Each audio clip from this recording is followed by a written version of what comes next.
There are a lot of videos on this channel specifically designed for nascent professional wrestlers, people young in their performing career, not today's. I'm taking aim at one of the experienced pros' most frequent problems. You are starting to feel the inevitable wrestling burnout.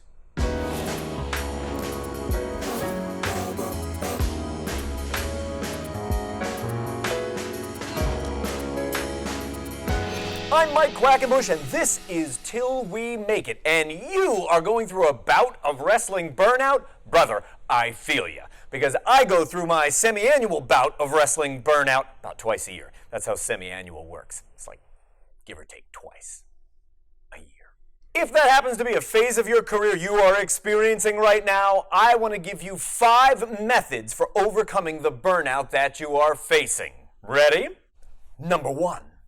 The very first method of overcoming your wrestling burnout allows me to invoke my very favorite non-album single from Depeche Mode's discography. You gotta get the balance right. And here's what I mean. I'm talking about the things in your life that have to be balanced so that you are enabled to continue your career as a professional wrestler. And that might include your family life, your social life, and what you do to make ends meet in the event that it isn't professional wrestling.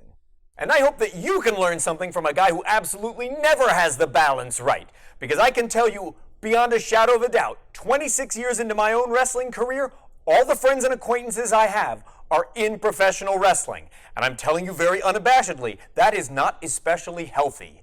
You need to have a life outside of wrestling, and you've got to keep it in balance with what you are doing as a professional wrestler. Because if you don't have that escape from everything that goes on in the world of wrestling, things get out of whack, take it from me.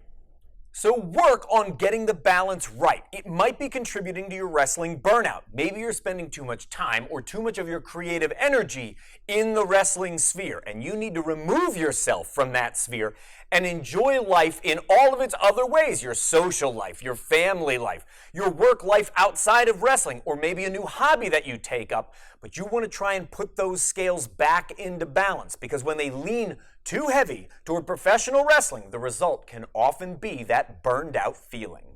Number 2. A second method for overcoming a feeling of being burnt out as a professional wrestler is one I employ all the time. It is to revisit the source of your inspiration. And allow me to get very specific for a moment about this. So what is the thing that inspired you to want to be a professional wrestler? Or what is something that inspires joy within you that fits within the pro wrestling genre? I'll give you my personal example. My very favorite pro wrestling match of all time took place on October 10th, 1996 in Sumo Hall at a Michinoku Pro card called These Days. It's a 10-man tag match that pits the amazing quintet of Super Delphin, Gran Naniwa, Gran Hamada, Tiger Mask 4, and Masato Yakishiji against Kaientai Deluxe, Dick Togo, Sho Funaki, Taka Michinoku, Shiryu, and Men's Teo. And it runs for more than a half an hour, and I love every second of that match. There is so much going on in that crazy Michinoku Pro 10-man tag that I could not even fathom attempting in the ring on my own. There's so much going on in that match I don't understand because I can't make out what the commentators are saying. They're speaking in Japanese, and I only speak about this much. But I do know this. It is so colorful, wild, weird, and exciting. It's so daring, original, and innovative. Every single time I watch it, I am inspired anew, even though that match is now more than 20 years old. I bet if you spend just a minute thinking about it, there's a match that gets you every bit as excited as that 10-man tag gets me. Or there's an entire pay-per-view that you enjoyed, a television show, or something else you saw in the world of wrestling. It might be as simple as a very brief clip you can find readily on YouTube. But revisit that source of inspiration so that you can connect once again with the thing that made you fall in love with wrestling. Number 3. This third method for overcoming the burned out feeling you might be experiencing is from outside the world of wrestling, and it might be the exact thing that you need. You are going to go and learn a new skill.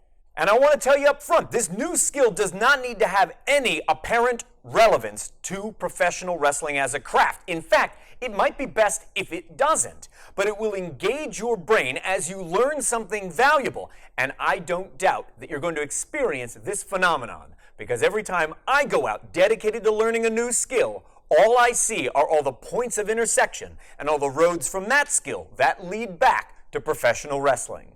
Number 4. This fourth method for overcoming burnout is something I have lifted from an author and podcaster I admire tremendously. His name is Todd Henry. You can find him at theaccidentalcreative.com, and of course he is the host of the podcast, The Accidental Creative. He's also the author of great books like Louder Than Words and Herding Tigers. And it is from Todd that I first learned of this concept that I never knew before. But once he explained it to me, it made perfect sense. And Todd calls this the white space. So you might be saying, Mike, I have never heard of the white space. What is that? Do you know what a white noise machine is? Chances are, if you've had a baby in the last couple of decades, you at least have some point of reference with what a white noise machine or maker does. It creates a generic staticky sound that blocks out all other sounds. And the white space is a place that you visit that blocks out other stimuli and allows you to feel creative again. So, what might that be for you? In my case, when I need to visit the white space, the number one thing I do is go to the movies.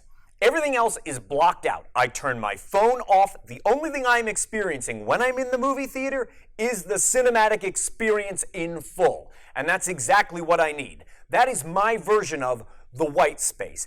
All my focus goes on the characters, the story, the special effects, and everything else playing out up on that screen, and it allows me to feel immersed in something other than what I'm normally immersed in. And so if professional wrestling, or anything else in your life, is making you feel burnt out, you want that white space as a method of blocking out that stimuli and allowing you to go somewhere where your creative juices begin to flow. When I was just a kid, I couldn't up and go to the movie theater anytime I wanted, nor could I probably afford whatever a movie ticket cost when I was 12 years old. But I could always afford comic books. I could jump on my bike, ride somewhere, plunk down $1, and come back home with a little bit of the portable white space. I used to disappear into comic books and graphic novels all the time. It was an immersive experience, a complete universe that I could visit in small bite-sized chunks, and that was a great source of inspiration for me when I needed to get away from the stress of being in junior high. These are just two obvious examples I happen to have plucked from my own story, but in your story it might be something entirely different. What if you put on a set of Oculus goggles and disappeared into a virtual reality environment? That sounds like the kind of immersion you might need to experience the white space.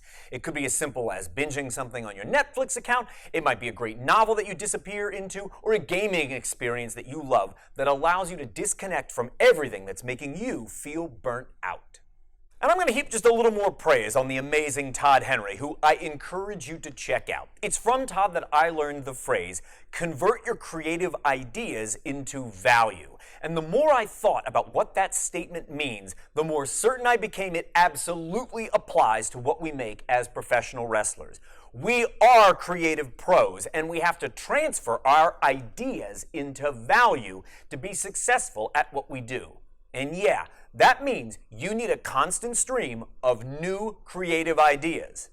Keep in mind, most professional wrestlers only plumb professional wrestling for those bits of inspiration, to spark their creative process anew and allow them to convert that creativity into value. But when you visit the white space, whatever it might be for you, you're going outside the box of professional wrestling. You're visiting other forms of media in order to seek inspiration there so that your creative process and ultimately that output is different from everybody else making the same. And number 5. It's 5. Last but not least on my list of ways that you might be able to overcome wrestling burnout is probably the most severe. You are going to take a sabbatical. You're not going to retire, you're taking a sabbatical. The idea of taking a sabbatical is so old, it is new again, and it is derived from the original idea of Sabbath, a day on which no one works. A sabbatical is a period of time in which you will not be doing your regular work. And so taking a sabbatical is different from retiring. Retiring is like throwing in the towel, and I want you to know it never sticks. I've retired 3 times now, and here I am every Monday, Wednesday, and Friday. You will never successfully retire, especially if pro wrestling is truly in your blood. But taking a sabbatical is a great idea if your batteries need even more recharging than any of these 4 previous methods will allow. And sabbaticals can be for any length of time whatsoever. If you feel like you need to take 6 months away from professional wrestling so that your mind and your body can heal a bit, then that's what you're going to do. Some people take sabbaticals that last several years and only return to professional wrestling after they've been able to acquire a new perspective. There is no predetermined length of time anybody's sabbatical has to endure. And to my fellow seasoned players out there that might be worried, if they take a sabbatical and then they come back, that their position will be gone or they'll be replaced by a younger or sleeker model, or wrestling just won't have a spot for you anymore, let me assure you of this. Having veteran experience will never go out of style. And the younger generations that are always coming just behind you, chasing you for that spot, desperately need all of your help, all of your knowledge, and all of your insight to make sure that they don't fall into the same traps you and I have endured over the years and over the miles, making a path for ourselves through this crazy, crazy art form. Whether today is your very first day in all of professional wrestling, or maybe quite sadly today is your last day in professional wrestling, this part doesn't change. I need your help to get this channel to grow. We all know people out there attempting their very, very best, but need a little extra guidance. And that's exactly why I make Till We Make It 3 times a week. Please share this channel with people you know who would benefit from the information contained therein, and you will do so with my eternal thanks.